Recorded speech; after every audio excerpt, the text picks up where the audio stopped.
Welcome to the Pearls of Wisdom podcast, where we mix business, law of attraction, spirituality, and well-being with great guests and phenomenal stories. You'll hear hints, tips, and up-to-the-minute information on digital communication from an expert in her field. Pearl has some wonderful individuals in her networks, and she will be interviewing them all at some point in the future. Enjoy your listening.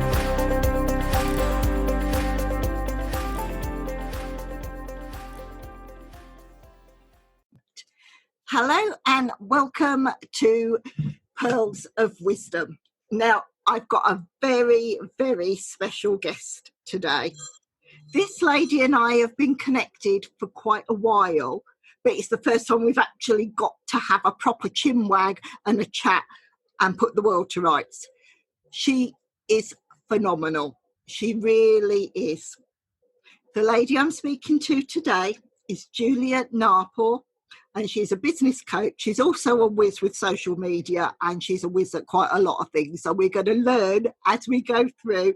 And as I ask all these different questions, I love her.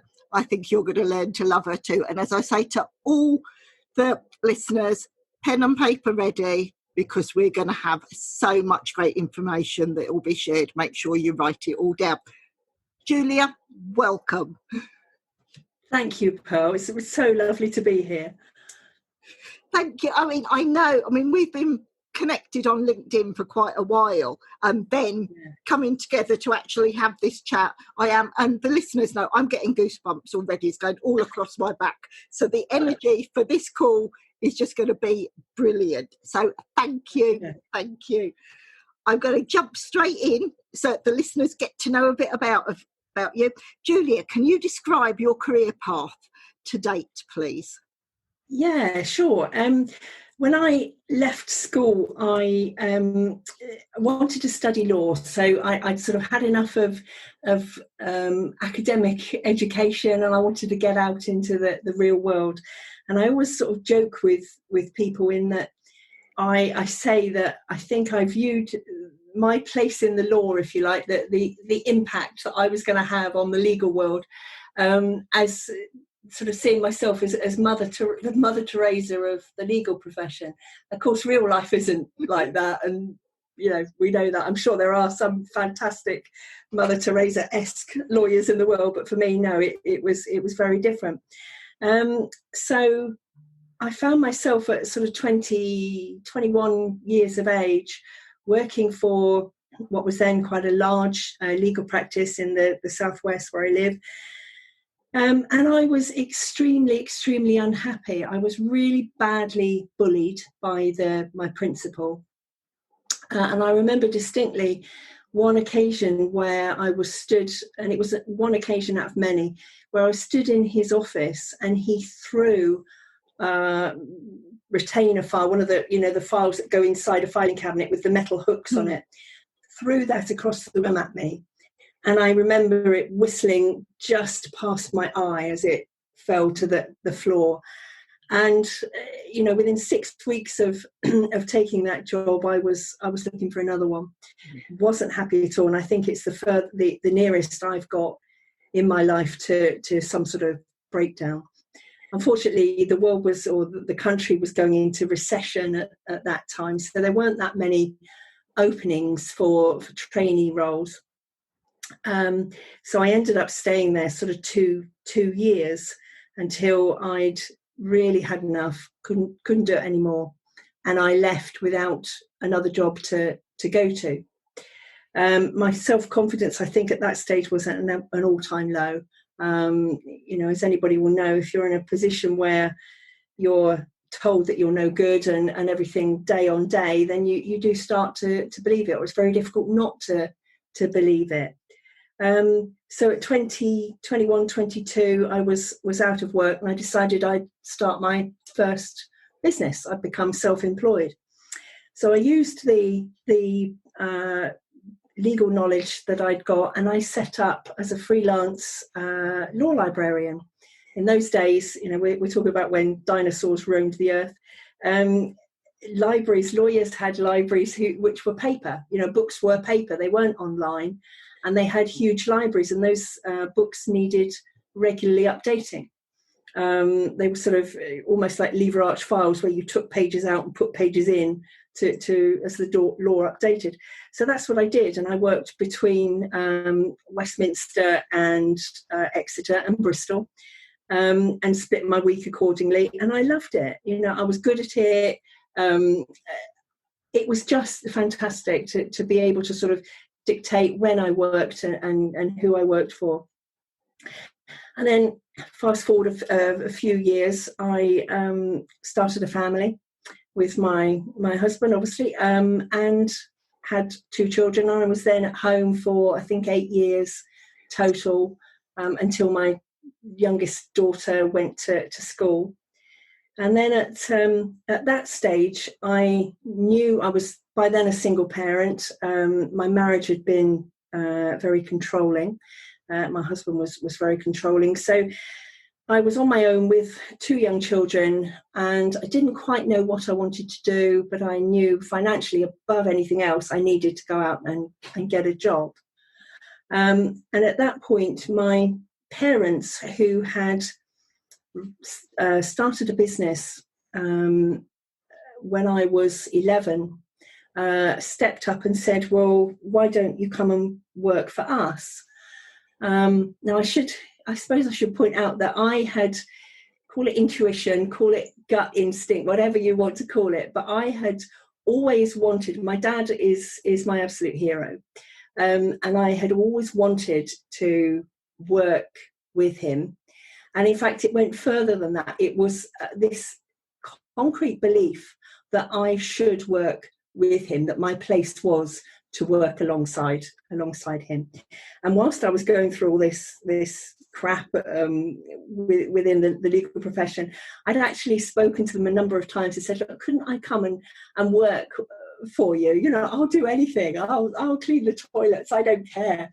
And they'd always refused and said no. And I think, as a business owner now, I can understand that, because it was about putting all the eggs in one basket and what happened if the business failed and all the rest of it. So eventually, as I say, I went to work for them. They were looking towards retirement, looking to get their ducks in a row for their retirement, and looking to grow the bottom line of the business. And they didn't have a dedicated marketing department. So they said, would you come in? You've got knowledge. I should mention that they were suppliers of legal publications to the legal profession, and dealt with sort of, I think, 90-something% of the world's top legal practices. So they said, with your practical knowledge of the books, come in and, start a marketing department and develop that. So I did. So I worked there all day, and then I came home at night, and I'd bought all the textbooks that are used on marketing degrees, and at night I would sit and I would read these textbooks. So it was sort of grassroots marketing, if you like, or DIY marketing, teach yourself marketing. And I learned from the bottom up. My father had been a marketer. He'd left national service and trained while he was in national service as with the Institute of Marketing, it was then. And so I gained experience, absorbed every single ounce of experience that I could, read the books, and I was there within the company for 10 years as the company evolved, and we grew the department from just me and another lady to 4 people in total, increased the profits every year. And it was fantastic. But in some ways it was also, I loved it. I absolutely adored it. And it was, as I think, my rightful place. That was where I was meant to be. But in a lot of other ways, it was also really lonely. Because, of course, I'd gone in as the boss's daughter, and with a predominantly female staff, the one thing that I heard all the time, or the atmosphere was, oh, it's all right for her. And it wasn't like that at all, because it wasn't, a silver spoon that had been put in my gob. It was, I'd worked hard, and I continued to work hard. And I think people who go into family businesses have a choice. They either cruise and just coast along, or they work doubly hard because they have to prove above and beyond that they are worthy of the role that they've got. So to some extent, it was quite a lonely time as well, but great. And I learned a lot, and I learned resilience. So, you can't complain, can you?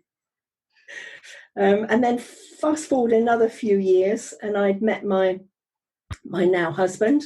He's from New Zealand, which is where the horrendous surname comes from. And he was going through something of it's a bit dramatic to say a crisis, but he didn't quite know where he belonged.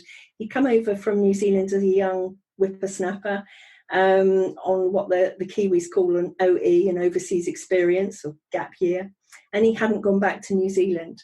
And I think he felt he's also Maori, so he had this whole cultural pull of going back to New Zealand, didn't quite know where he fitted in the world. Was he English? Was he New Zealand? So we decided to up sticks and we go and live in New Zealand. So we did that. We sold our house here, took my daughter with us. My son stayed here, was in his first year at uni, so he stayed here. And we up sticks and we went and lived in New Zealand, and we bought a business over there. Now, he's a chef, so the natural progression was that we would buy a cafe, and we did. And it was a beautiful cafe, quite a large cafe in the equivalent of what we call over here an area of outstanding natural beauty. It was, I think, a heritage site in New Zealand. And it was amidst an orchard, a fruit orchard, and it was the old packing station for the orchard.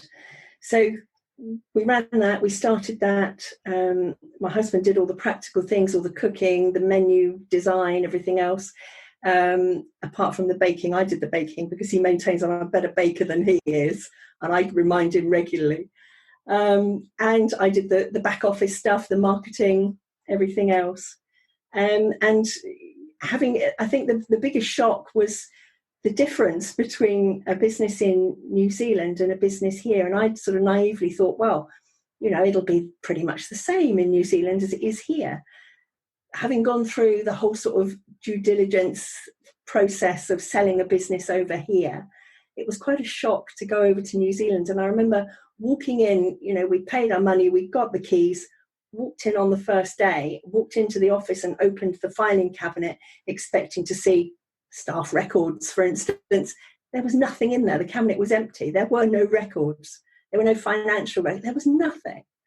And I remember sitting there sort of open-mouthed on the first day, and the phone rang, and I picked up the phone, and it was a voice on the end saying, "Oh, hello, this is the Ministry of Justice.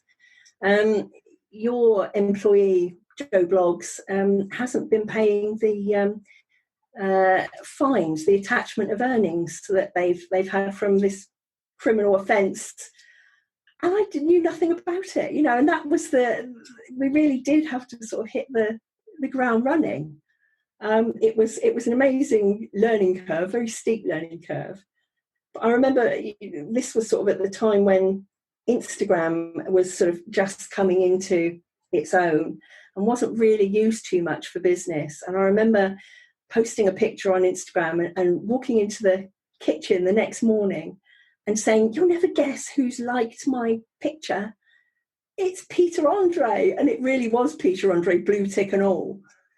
And the faces were just blank because, of course, they didn't know who Peter Andre was. But for me, that was quite a big thing. I thought that was quite amazing. But yeah, how to ground yourself in one easy lesson, I think. So we, again, rolling the clock forward, we lived there for 18 months. And it took living there for my husband to realise that actually he is more British than he is New Zealand, and that the rose-coloured glasses that we all wear at times had definitely sort of come off. So we decided that we would come back to the UK. Came back to the UK, and I worked for a while as a PA to a chief executive of a not-for-profit trust. And again, it was quite unpleasant. He was, let's just say he was a bit of a character. That's the best way, I think, of describing it. Read what you will into that. And I remember getting called into a meeting with him, with the HR representative present, because on the day off that I worked 4 days a week, the same day off every week, on the day off that I hadn't turned the coffee machine on. And it was at that point that I thought, you know what? Been down this road before. I'm not going to go down it again. And I walked in the next day and handed my notice in. So again, I was in the situation of not really knowing where I was going. So I then decided that I'd look at sort of self-employment, and it took a little while for me to do the research and get my ducks in a row to start. So I started a business as a social media manager and a marketing consultant. And I still run that business today. I've got 5 associates working with me, and we offer a full remit of digital marketing services. And then this year, I've started business coaching, and I'm working with women in small business and startups and giving them the confidence to grow their business or to start their business and to achieve the success that they want, because we're all fed this idea of what success looks like. It seems to be that success is one size fits all, and we should, it's quite, everybody should be successful in this particular way. And of course, real life is very different. Success means different things to different people. And I'm passionate about helping women to achieve success on their terms, because there are so many women who have so much to offer. So that's me in a nutshell, or quite a big nutshell. That is absolutely wonderful. And I think anyone that listens to my Serenity radio show knows that I use the S word a lot, synchronicities. And from the very start of you sharing your career path with us, I've had goosebumps up my arm. I was going to do law. I was down to do law at Cambridge. I messed up my A-levels and went a completely different way. But yes, I was down to do law. So we have so many synchronicities, so many similarities. My dad has always been a god. I've just been speaking on a podcast that I think is due to air quite soon, where I actually said, you get to the stage and then your teenage years. And I had my own opinion then. And I spoke every now and again with Dad. He'd say something and I'd push back. And that was unheard of, because I was all, I'm not worthy to Dad, because he was so brilliant. And so many synchronicities when you said, like we both do digital marketing. Yes. So in different ways. When I did my first company, and yes, as you do, I set that up whilst I was doing my degree as a mature student, and I did my divorce. And like you said, controlling husbands, completely get that. I think probably, I'm not sure, but just the idea, I think our children probably very similar in age. I was a single mum from when my daughter was 9 years old, and that was it. And it just went through, and I showed them, set up my own company, did my divorce and did my degree all in the same 3 years. So everything you're saying, amazing. Yeah, really connect with, even to the PA bit. When I did my first company, and yes, because I set it up when I was doing my degree, and hindsight is a wonderful thing. And yes, it was just before social media was really taking off. So marketing wise, it was word of mouth, and it wasn't doing. And then I thought, no, I need to get to the stage where I do an hour's work and I get an hour's pay. And so I went to a recruitment agency. My mother had always been a PA. She introduced me to all the recruitment agencies for a PA. So they put me in, you've run your own company, therefore you can be a PA. Where does that idea come from? If you can run a company, you can direct a company, you can sit on a board, but no, they put me in to be a PA.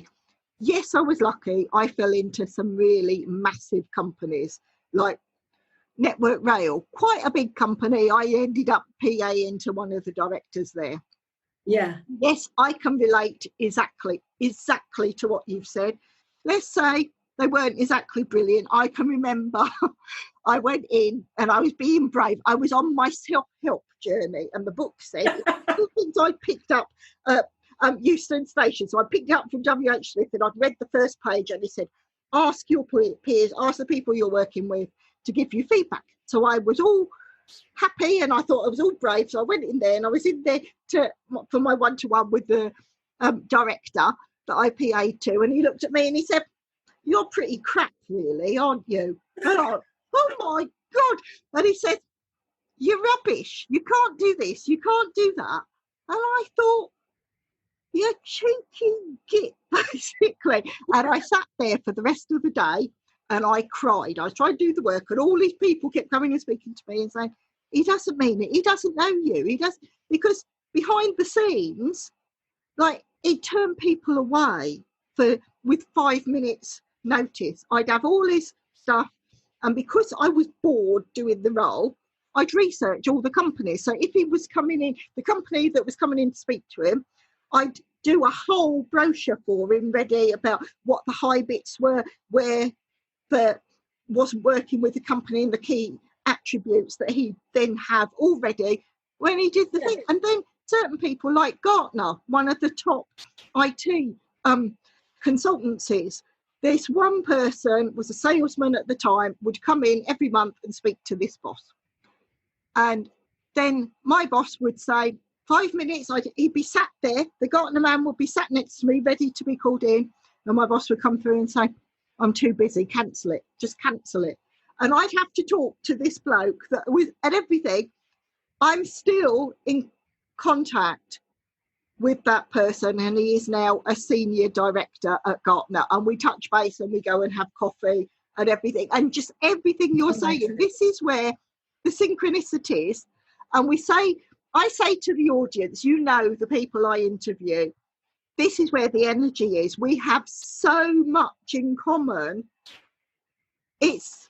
I don't think I've ever met anyone with quite such the same synchronicities.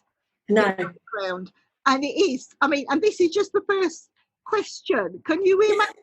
This is wonderful. It is wonderful. Now that I've moved on, I will move on to the next question. Now, Juliet, can you name 3 things that made you choose your current career and why? You might well have touched on this previously. Yeah, this is a difficult question. I think the first thing is that I love reading. It's the thing that I spend most of my spare time doing. I've got a real thirst for knowledge, and I've always been fascinated by people's stories. You know, I think everybody has got a story to tell. And as you all know, storytelling in marketing certainly is really important. And I think it then plays into the business coaching, because your story is generally, or is very often, your why. Why do you do what you do? Why are you passionate about what you do? And in business coaching, I try and understand or help the women that I work with to harness that why, to rediscover that why, because very often it goes astray as business develops and, you know, the day-to-day humdrum comes in. Sometimes you lose that why, and it's all part of being able to discover your why, your passion, and then translate it and communicate it to your audience. So storytelling, I think, is really important. The second thing is that I think with every area of my, one commonality with every area of my life, my business life so far, has been finding solutions. So when I was studying law, somebody would come in, you know, having been a naughty boy or having issues in their marriage or whatever, and they wanted to find a solution. And it's the same with subsequent businesses. So I think being solution focused is really really important to me. And I find that even before I was officially coaching people, I brought in an element of that coaching and that solution finding to even social media, because as you all know, Pearl, it's not just about what you post on LinkedIn or Facebook or whatever it is. It's about aligning people's goals and their expectations with a bigger picture. And that bigger picture is very often is their story, their whys and wherefores. And the third thing is experience. I think the fact that I've owned and run businesses, I work, as I say, with women in business because I am one. I have a small business, and I know the pitfalls and the peaks and troughs that women in business experience. And I'd like to think that through my experience, I can help women to get on the superhighway, shall we say, or the straight road through to business growth, or to achieve whatever they set out to achieve, rather than having to take the somewhat windy route that I've taken, just through experience. Not that taking the windy route is a bad thing, but there are shortcuts sometimes. This is absolutely wonderful. It really is. And I say to the listeners, you know me, like the goosebumps I'm getting, the energy on this, and to actually hear your story. So many of us can connect in one way or another. So every time people listen to this podcast, they are going to get that nugget to see, yes, Julia felt like that. I can relate. And listening to your stories, how you get through it. And it's just wonderful. Wonderful. And building from that, what key values does your business offer you? Now, I know these are going to be strong because already you are fantastic. So what you're going to share is just going to be brilliant. Well, I think the first one is discernment. To me, that's been a battle. It's been a struggle, because it's when you start out in business, I think you want those clients to come in, and you tend to, because you've got to pay the bills, you tend to take the client regardless of whether they're a particularly good fit for you, because at the end of the day, they will pay your bill, hopefully. What I've learned over the years is that I have a choice, and in the words of Julia Roberts in Pretty Woman, I say who, I say when, I say how. I think she was talking about slightly different work, but the principle remains the same. Let's stick with the principle. As my grandmother would have said, the oldest profession in the world. And I've learned that it's been a hard thing to learn, but I now know that I can work. I am worthy of working with the people that I want to work with. And if people don't fit my values, then I'm not the person to work with them. I don't need to compromise myself to work with people that don't float my boat, quite frankly. So that's been really, really important for me. The second thing I think is authenticity. I've always been the sort of person who is, what you see is what you get. I don't have airs and graces. I don't want to ever come over as being, anything other than what I am. And if what I am is not right, then that's fine. But I like to think that I walk the walk, as well as talking the talk. We can all talk a good story, but I think my bullshit-ometer is fairly strong, and it does ping at times. It does go off, and I tend to sort of distance myself very quickly. As my mother would say, Julia, you have no tolerance. I just don't deal with people that aren't authentic. And I think for a lot of women and people in small business, we are our brand. In marketing, we're always talking about a brand, but for all of us, we are our business, aren't we? So authenticity, I think, is key. And the third one, I think, is connection. And there are two sides to that. What I didn't say when I was talking about my career path so far is that a couple of years ago, I studied Reiki. I met up with a lovely lady who is a mutual connection of both Pearl's and mine, and a presenter on Serenity Radio, Jo Dutfield, who I know Pearl would agree is an absolutely amazing human being, a lovely lady. And I saw one day that she was offering Reiki initiation, and I don't know why, but something pushed me to do it, to undertake it. I was told years and years ago when my children were very small that I had by a medium, that I had the hands of a healer. I'm not quite sure what healers' hands look like as opposed to anybody else's hands. But anyway, I had the hands of a healer, and it was something that I took on board, but I didn't really think very much of it. I didn't know that much about energy healing or spiritual healing or anything. And then something sort of triggered me, the universe, obviously, as we now know, to undertake Reiki healing initiation. And I did my level 1. And then I thought, well, that would be it. I didn't think, I wasn't going to be a therapist. I didn't envisage that I was going to use it in any practical sense. And I remember saying to the lovely lady who's now a dear friend of mine that I trained with, Sadie, well, I won't be doing level 2 because this is tick the box for me. This is fine. Fast forward a year, what am I doing? Well, of course, I'm doing level 2. And I'm now sort of considering doing level 3 with Jo. So that's one form of connectivity. And the other form, I think, is just the bare bones, the basic connection with other women in business and with people who have the same mindset and the same belief, and with whom I have the sort of synergies and the synchronicity, as you say. So that is really important, being able to establish that connection with other people. And again, goosebumps. And I will say the S word, synchronicity. Just listen to how much we have in common, even down to Jo Dutfield, and the fact that we've got and everything you've said, and where you say, like with social media and with marketing, we know most people will spin something. They will put the rose tinted glasses on and they will spin. Yeah.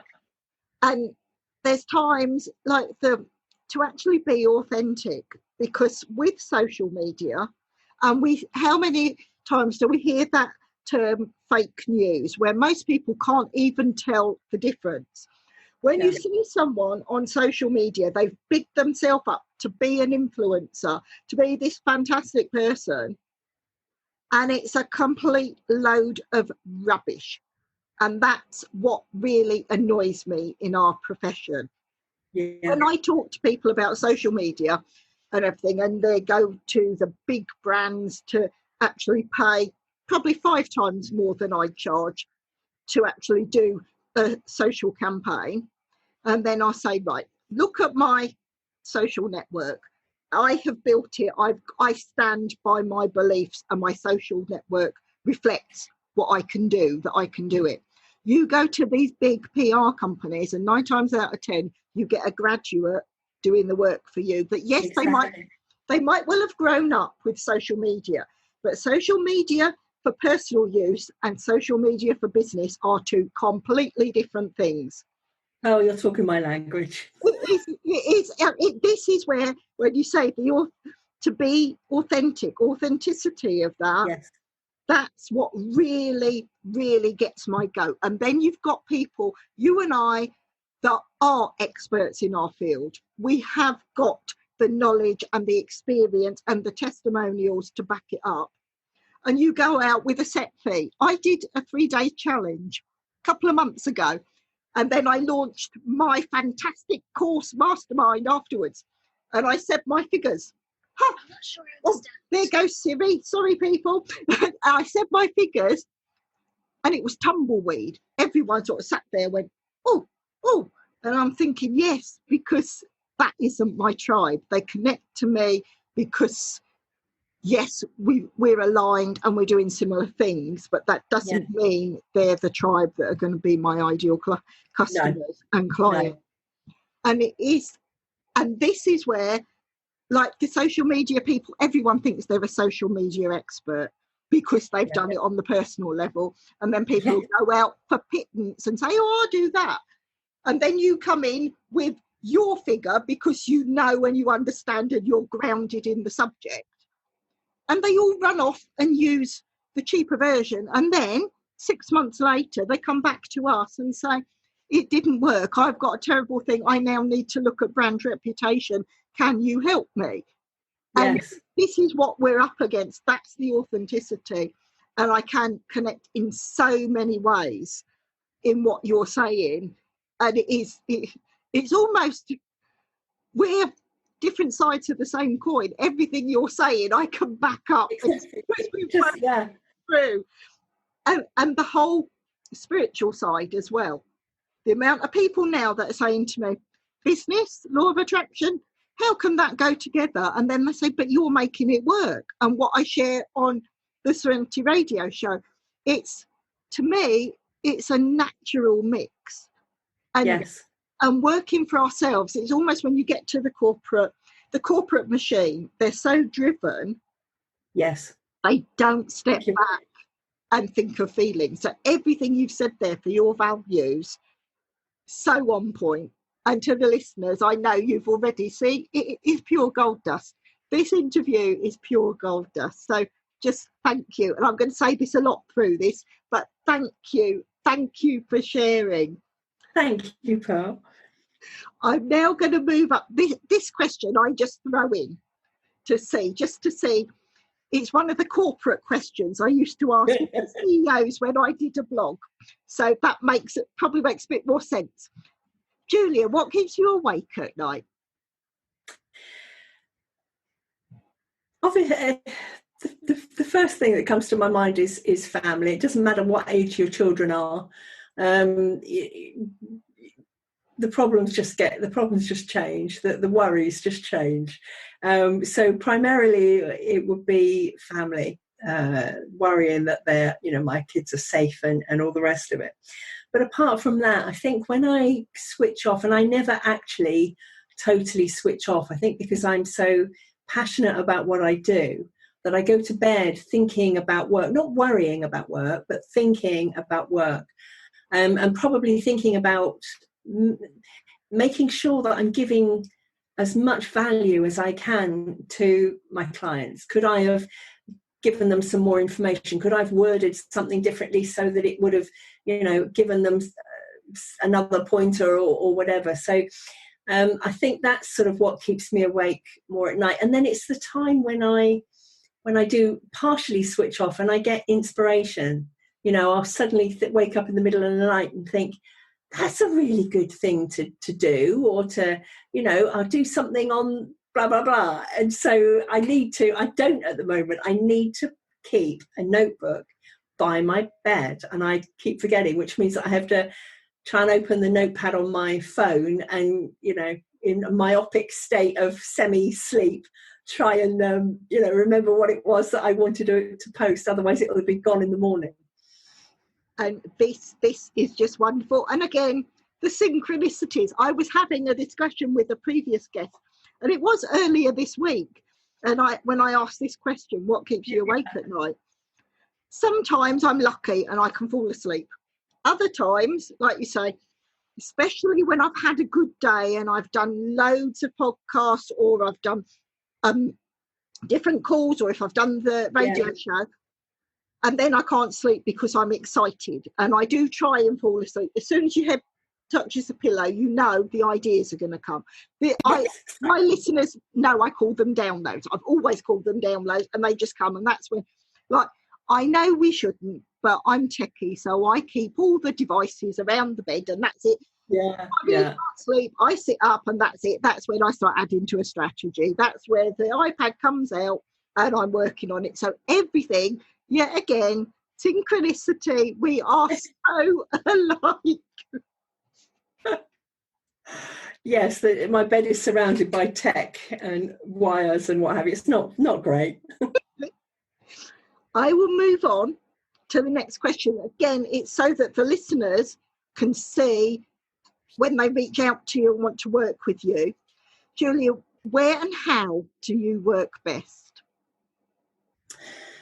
Well, because of the nature of my business, plus the current sort of pandemic situation that we find ourselves in, everything, of course, now is online. Yeah. And when coronavirus sort of first hit, it was a little bit like being in the eye of the storm for me, because my business carried on. It's largely online, or a lot of it is online.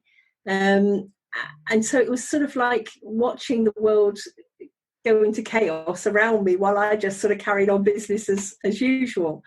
Having said that, I love working one-to-one with people, because it comes back to that connection.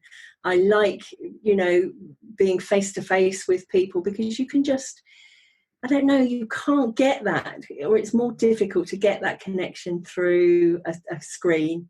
You can really feel the energy of a person and really sort of read a person when you're face to face. So I love working face to face when location allows, but other than that, then give me Zoom any day.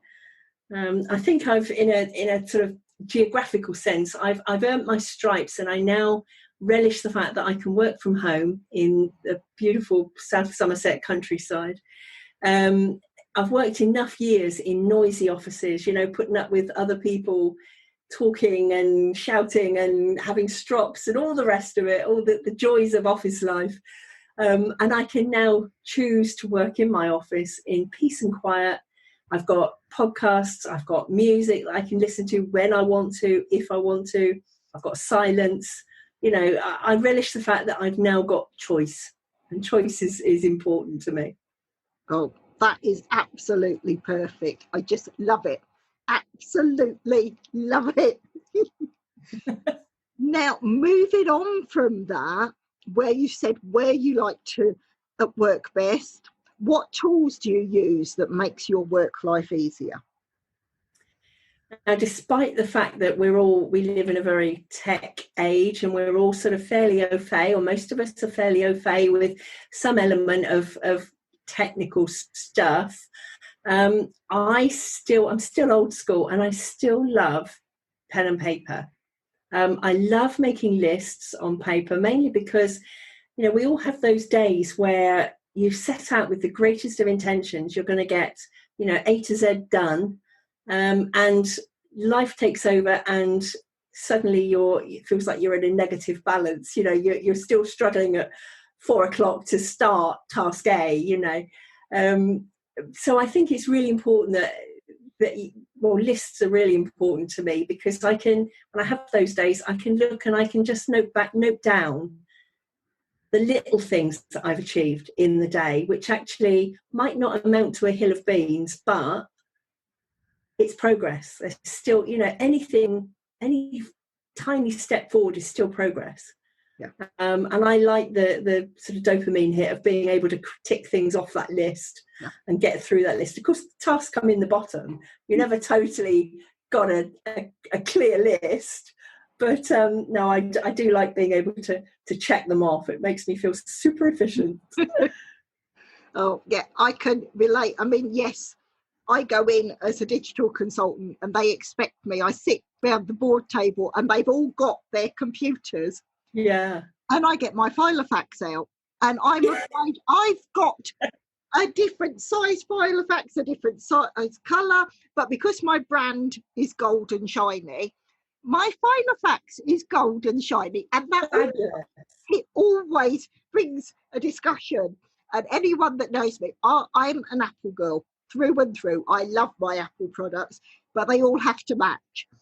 And of course, all my Apple stuff has to be gold. Therefore, I go with my gold Filofax and my gold phone and my gold iPad.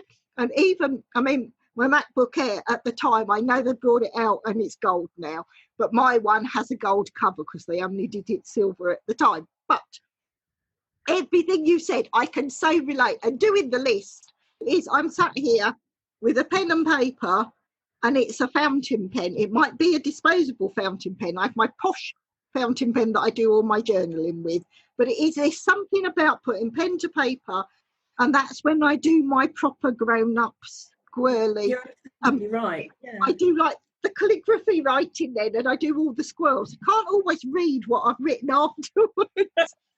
But yes, I mean, so aligned with what you do.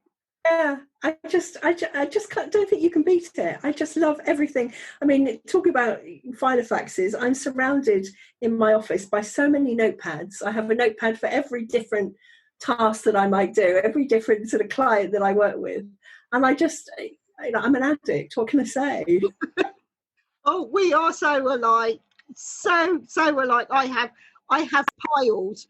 I visit the works regularly.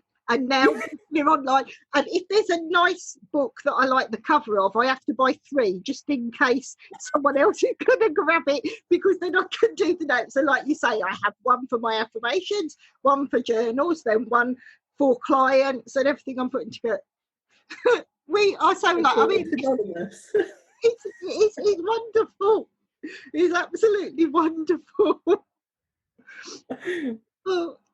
I'll move on, unless I'm aware I didn't disturb. I didn't sort of jump in. Did you have anything else to add to that question?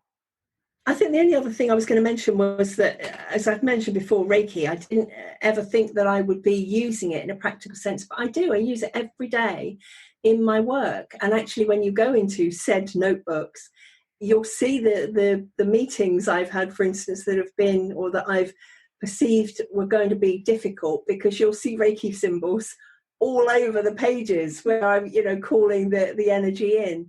So I use that on a daily basis, helping me to communicate, helping me to understand clients. It's so useful to me. And the third tool I use is intuition. My intuition, I may not always have trusted it as much as I should, but it's never served me wrong. Yeah. And it's, part of my development, my personal development at the moment is trusting it more, learning to listen more and taking time to listen. But yeah, my 3 super tools. Oh, that is wonderful. And I'm getting goosebumps again. That intuition, and where you say intuition, that's when I say downloads, and I'm starting to learn. Yeah. And the wonderful Jo Dupfield is helping me. I talk to Jo every day. I think she must say, oh, the phone's going off and there's me. I've recorded a message on Messenger to come through for her to listen to all these things. But she is a lovely lady, fabulous lady. She is, which is why you and I are connecting so well as well. It's almost that 3 of the triangle where yes, it is. It is. Definitely, and I've got goosebumps with that as well. Right, I will move on to the next question. Now, Julia, what would you have done differently in your life if you'd known then what you know now? This is one of those questions, isn't it? And I actually love the self-reflection that this creates. Intuition again, I would have trusted it more. I wouldn't have swerved it and not listened to it at times, and perhaps I wouldn't have made some of the mistakes that I've made. But then, having said that, that's where I've learned from the mistakes, not when things have gone particularly right. The biggest thing I think I would tell myself is that the road of life is not meant to be straight. It's meant to be bumpy. It's meant to be swervy, because that's, as I say, when I think you learn. Certainly in business, it's the times that there's a bump in the road or a bit of a bend that you didn't see, that you come out of it. You somehow manage. You somehow cope. You don't think you're going to at those times, because perhaps you don't know what to do. Because you've never experienced it before, but you come out the other side and you've learned, you've developed, you've pushed yourself. And it's the times when we push ourselves out of our comfort zone that we see growth. So that's, I think, a really important message I would have told myself. And the third thing I think is actually, there are 2 more things. The first one is self-belief. I wished I'd believed in myself more. Because I haven't. It's been a constant struggle. Imposter syndrome has been my best friend at times. It really has. And I wished I'd had more confidence in my ability. And following on from that, I would tell myself that it's okay to be visible. Sometimes I've hidden behind my business or my brand or whatever, other things. And I should have stood up. I should have known my worth more. And I should have stood up to be counted, because I am valuable. I am worth it. And, I do know my stuff. So it's okay to be visible. It's okay to stand up and be seen. Oh, that is absolutely wonderful. We shared a post on Facebook prior to this podcast, and I said, shine your light, didn't I? And that is where you shine your light bright, because you are absolutely fantastic at what you do. And I will be shouting and shining for you to make sure that people know just how great you are. And that they Thank you, Pearl. That means so much. It really does. I'm really touched. I mean, it is just to the listeners, everything you're sharing, it's just wonderful. And every answer you're giving shows just how much understanding you have on many subjects, not just one or two, but many. So people that want to work with you with the business coaching, you are phenomenal. And I have to breathe before I say that word because it's hard. Thank you so much. You are very, very special. And I am so grateful that we connected. We connected for a reason. And I do believe in fate, most definitely. And this podcast is, look at me, I'm getting goosebumps again. This is why we connected, because we're going to shine your light. And to all the listeners, I know I always share at the end, and when I post the podcast, all the ways that people can connect with you. But people will be bashing down your door to work with you, because you are sharing so much wonderful information, and it's ways that you can help others as well. So thank you. I'm saying it again. I'm saying thank you to you, because it is a pleasure to have you as my guest. It really. Thank you so much. You're so kind. Thank you. I will move on before we get into this and I'll start crying. Right, Julia, what is your biggest challenge and why? My biggest challenge, I think, is, again, going back to that self-belief, knowing my worth, or it has been. I've done an awful lot of work in the last 3 or 4 years on my value and my worth. So I feel now, finally, at the age that I am, I'm in a position where I am worthy of the attention that I get, and the money that I generate in my business, for example. I understand my value, and it's taken such a lot of work to get there, because I was always the one that, was a child growing up, I was the one that was quiet. I was the one that studied hard and had a very definite sort of career trajectory, if you like. And so finding a voice has been very, very difficult, or quite a challenge. But I feel that I'm finally sort of almost at the top of that mountain, and I'm now going to stop and just survey the view and make the most of it. Oh, that is wonderful. That really is wonderful. And I say again, I'm loving this podcast. The listeners are going to love it. It's just brilliant. I'm going to move on to the next question. And I have been told, especially the people on the spiritual side that are my guests, that it's coming from ego. I wasn't aware that I wrote it from ego when I wrote the question, but I'm still going to ask it because I want to know how brilliant you are, you see. How do you want to be remembered, Julia? Well, there are 2 ways, I think. The first thing that occurred to me, and it's quite simple, but I think in a way it's quite sort of profound, is I just want to be remembered as someone who loved. Love, to me, I wear my heart on my sleeve. I always have done. I have a very close small circle of friends. I have a lot of acquaintances, a lot of people I know, you know, in the wider circle, but my friends, I absolutely love them to bits, and they are my friends for a reason. Not because I, you know, think it's going to be beneficial to me, but because I have that discernment to know the people who have the same sort of values as me. So if I could just leave one lasting memory, it would be that I loved, and you and I were talking before the podcast about, you know, the wish that when we come out of this pandemic, that everybody would just be a little bit kinder, would just show each other just a little bit more love. And that sounds a bit sort of hippie, if you like, and a bit new age, but it's such a simple thing, and it could make such a huge difference to the world. So that's one thing I'd like. And the other thing is that I would just love to be, and I get real kicks from just being a tiny little piece of somebody else's success. I really am passionate about helping people to find their voice, to build their resilience, to find confidence, and to beat those, you know, voices, that all the naysayers.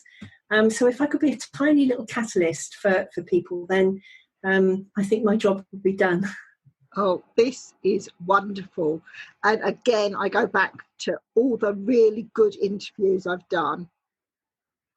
You already embody everything you've said there. And this is where some of the guests that really shine as I'm interviewing, and you're one of those, and you already hit everything. You will be remembered. You are already considered in those things, because just listening to you, every listener to the podcast will connect with that, because you embody that. You embody it. It's just wonderful. I'm gonna have you round to live with me, sit on my shoulder, I think, because you're a fantastic lady, lovely lady. Oh, thank you. See, this is where we connect. The universe brought us together for a reason, and as we're going through this interview, we can see more and more why we were drawn together, because there are so many of the S words, the synchronicities. Definitely. I'm now going to move on. I'm not sure. I think intuitively I've maybe already got an idea, but I'm going to ask this question. As a child, what did you want to be, and how close to that dream are you now?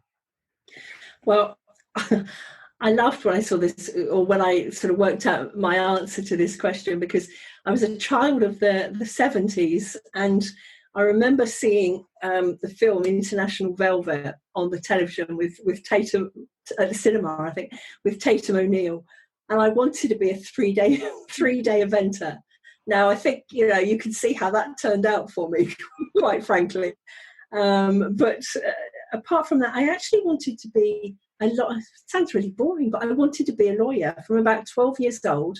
That was my course, and I wanted to be a lawyer. I wanted to do something that would help people. And as I say, you know, every sort of role that I've had has involved an element of that. So, yeah. So I think I'm relatively close, not to the eventing, unfortunately. Oh, but I'm getting goosebumps again. I'm going to say synchronicities again, because when I was in my teens, people would say to me, what do you want to be? And I would say, I'm going to be a barrister, and then I'm going to be Prime Minister. But I knew that off pat. That was me. I headed the debating societies, but that's where I knew, intuitively, I knew more was going to come in, because we are so connected in that. But you've been lucky enough to actually follow that path. I took a very roundabout way to, yes, I got to work with government, but that was with communications. I didn't actually get to be in number 10, as it were. But it's just... Close, but no cigar. But it's just so wonderful to hear that so many synchronicities. It's just wonderful. And again, every one of the shining light guests I've had, in some way, what they wanted to do as a child reflects in what they're doing now. Yeah. That's when you know, when, like you've said before, truly authentic, that you're actually doing what your life mission, what your soul aligned mission is. Yes. That's that's where I know, like when I talk on the podcast, when I talk to the radio listeners, when I'm recording that, I'm talking to the soul aligned people that I know I'm connecting with every time.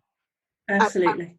And is when every answer you've been giving, that's the vibration I've been getting that is going out to all the listeners, and it's just wonderful. It really is. Right, I'm now this is my me sort of going on a bit of a fest where one of my passions, I absolutely love books, and of course you've said in your introduction and everything how much you're reading. So this question I love, I get all excited about it. Can you name 3 titles of your favourite books and why you've chosen them? And yes, I know 3 isn't fair. We could go into double figures with this. I could be here all day. And I also have to say that, electronic devices like Kindles and similar are fabulous, but you can't beat a good paper book. You can't beat that feeling between your hands. So the 3 books, the first one is The Go-Giver by Bob Berg and John David Mann. And I was given that when I first started my business. And I just love the message that it gives, in that it's really about abundance. And there's a quote from it, which is that your true worth is determined by how much more you give in value than you take in payment. And I'd like to think that sums up me and my business. I'm always looking to give to people, whether they're a client or not. Obviously, yes, we all have to be paid. That's how the world works.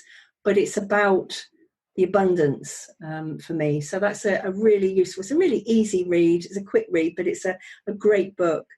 The second one just makes me laugh so much. It's by Sarah Knight. And it's quite a famous book. I think it's called The Life-Changing Magic of Not Giving and I'll let you fill in the last word.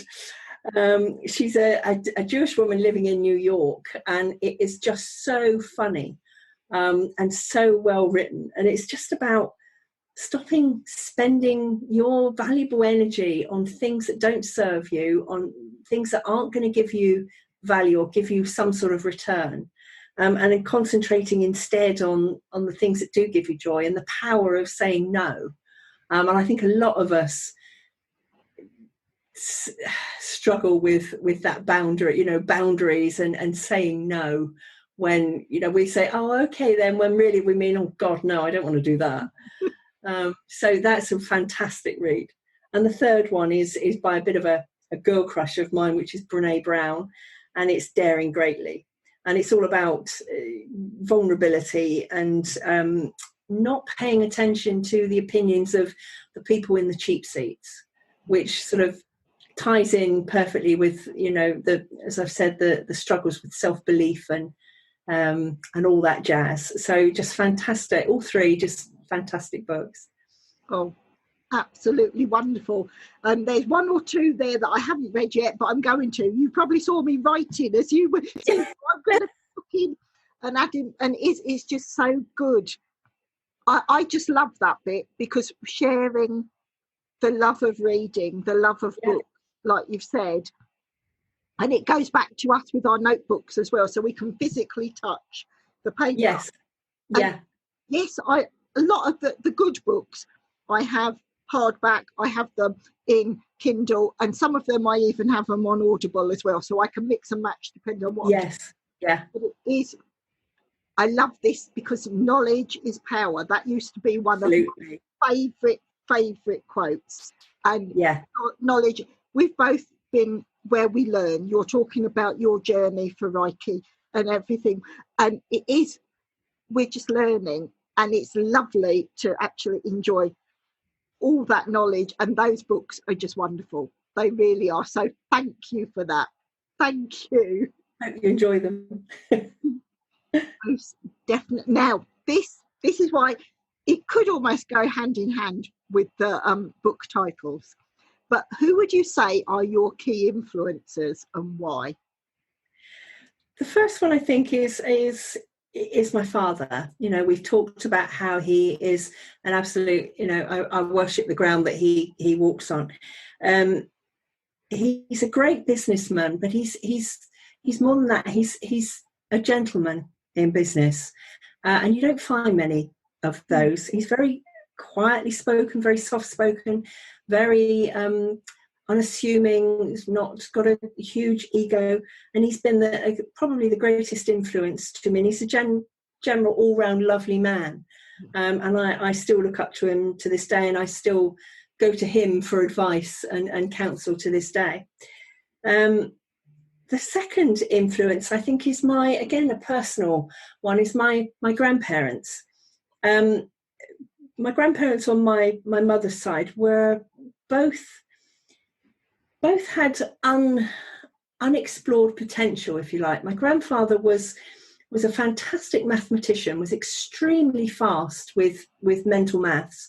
And I can remember sitting as a child with a calculator and giving sums which I thought were, you know, terribly difficult, probably weren't, to him, and he would work them out mentally before I could tap them into a calculator.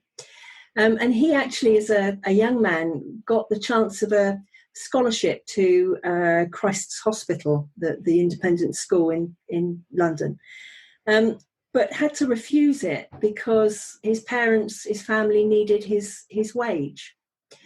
And I do sort of sometimes think, I mean, my son takes after him in his maths ability. My son has a fantastic maths brain. And I do sort of look at them, and I mean, my son is exploring his potential, went to university and had all the opportunities that modern life gives us. But I do sort of think, well, what if, you know, if my granddad had that opportunity? And this day and age, when our children are given opportunities, we sort of bend heaven and earth to let them take those, embrace those opportunities. But of course, all those years ago, life was very different, and he wasn't able to take that up. And similarly, my grandmother, my mother's mother, I remember a story, and I think I've only got half the story. I must ask my mum. But I remember my mum saying that she was a great singer. In later life, she had a series of strokes, and the only thing she could do was to sing. And she had a marvellous voice. And I remember my mum saying that she was, as a young woman, my grandmother was out scrubbing the back step or whatever it was, doing the housework. And she was singing O mio bambino caro from Puccini. And a man stopped at the gate, heard her and stopped at the gate and said to my great-grandmother, that woman, that person with that voice needs proper training. You know, she's got a fantastic voice and she should use it. And of course, there wasn't the opportunity then. So I think there's been in my family, there's an unspoken rule really that you never waste an opportunity. And I'd like to think that that's something that I've communicated to my children, and given my children the opportunity always, that every opportunity that they could have. And I hope I've sort of instilled that into them. And I hope also that I've taken all the opportunities certainly that were going to serve my higher purpose, if you like. I'd like to think that I've at least given them a go. Oh, that is absolutely wonderful. Absolutely wonderful. And synchronicities. My dad, very similar with the mathematics and everything as well. So everything you're saying, I'm getting goosebumps. Yeah. It's just it's just wonderful. It really is. And it shows so much care, and it highlights, I think, to every listener just how much we can be drawn and what we can learn and grow from our family, from the hierarchy and everything, from our ancestors, and where those stories are shared and you remember them, and that's what gives us our impetus to push forward. And it's wonderful. Really, it comes back to stories. Yeah. It does most definitely. I'm going to move on to this question. This is my longest question, so I have to take a great big deep breath with this one. Now, Julia, if you could share a great meal with anyone, alive or dead, what would the meal be and who would it be with? Now, this is really difficult for me for some own reason, because it's a game that I play with my daughter quite a lot, and we come up with some amazing, dinner parties and some random people that we would invite. But I think it goes back to, if it was a celebrity person, I think it would be Michelle Obama, because I think she's just amazing, an amazing example of using power for good. And standing strong, and I think she's a great role model for women. And if it was on a personal level, I think it would be my great grandparents on the other side, on my father's side, because they died way before I was born, and I never knew them. But there's a bit of mystery in the family surrounding them, and I'd like to quiz them on it and get the line, there's the bottom line. There's only so much that ancestry.com can tell you. So it's got a whole list of questions that I'd like to ask them. Oh, that is wonderful. I love it. I really love it. And what meal would you choose? It would have to be something, I would say, if it was just me and I was choosing the meal, it would be something with smoked eel, because I just love smoked eel. But it would probably be something Middle Eastern. I'm going to say of Middle Eastern feast, because I just love that style of food. Oh, that just sounds like bliss. I must admit, with the whole idea of enjoying a good conversation and just picking at different things, and that's it. Yeah. Because it's not, you're enjoying the meal and you've got the lovely taste, but the flavour comes from the conversation, if that makes Absolutely. Yeah. It's more sociable, isn't it? It's the whole social aspect of sitting down and connecting again with people. Yeah. Oh, just wonderful. I've just had this brilliant idea. Imagine what the podcast would be if we actually lived out this whole idea of the meal and the conversation that went with it. Can you imagine? Wouldn't it be fab? It would. That just came into my head, and I'm just thinking just that and what we'd learn. And make it be, Pearl. Make it be. I'll be there. I might have. Yes. That's an idea you and I can talk about afterwards, because it's something we can do together, most definitely. I'm anybody's for a bowl of hummus, Now, where has the time gone? It's just flown past. I am loving this. We're down to the last two questions. Now, this is where we get to know, the listeners get to know everything about how they can connect with you, reach out what you offer, and everything like that. So I'm going to put the two questions together, so it gives you the chance to just shout from the rooftops about everything you do. So, Julia, what services or items do you offer to your clients or customers? And do you have any special offers at present? Okay, so I offer business coaching, and I work predominantly with women in small business or who are looking to start their business. And I use the mix of tools, practical tools, obviously, but sort of combining the spiritual, the emotional, the mental tools that allow me to take a 360-degree view, if you like, a holistic view of their business and of themselves as well, because, as I say, we are our business, and allow them to strip back all the blocks that they encounter and to grow a sustainable business. And that's what I'm absolutely passionate about. On the social media side, of course, I offer social media management and social media training for those people who want to DIY, as it were, and do it right, hopefully first time. And in terms of my offers, I'm going to be launching a 3-day challenge on the 8th of September, which is called Gain Control, Gain Confidence. And that's all about recognising and dealing with imposter syndrome, all those limiting self-beliefs that we all focus too much on. Sometimes the inner critic in us can be a good thing, but we need to be able to control it. So that's a free 3-day challenge that's going to be on Facebook.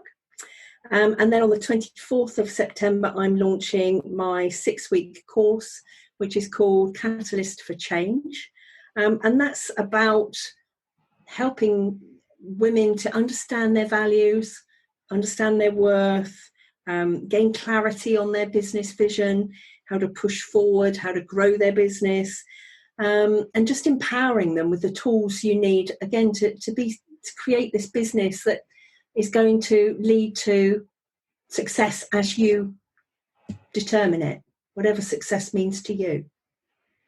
Oh, absolutely wonderful. They sound so exciting. And I say to the listeners, in the description we'll add all the links that you can reach out and connect with Julia, but you offer so much fantastic advice, help, services for everyone. It is just wonderful. It really. Thank you, Pearl.